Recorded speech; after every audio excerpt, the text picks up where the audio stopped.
Con el inicio de la nueva temporada, las visitas de los colectivos al Estadio Ciutat de Valencia han dado comienzo.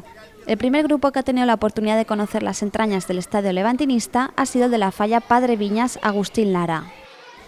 Los componentes de esta falla han visitado la zona mixta, el vestuario del Levante, la sala de prensa, el palco VIP y también han podido sentarse en el banquillo del equipo granota. A lo largo de este recorrido, los más jóvenes han disfrutado de cada rincón del Ciutat de Valencia y han sido unos auténticos privilegiados al poder acceder a algunas de las zonas de acceso restringido. Al mismo tiempo, han aprendido algunas curiosidades de la historia levantinista, como los inicios del club o el origen de la granota como mascota de la entidad. Para finalizar la visita, los falleros han podido compartir algunos minutos con el máximo dirigente del Levante, el presidente Quico Catalán, a quien los niños le han formulado algunas preguntas.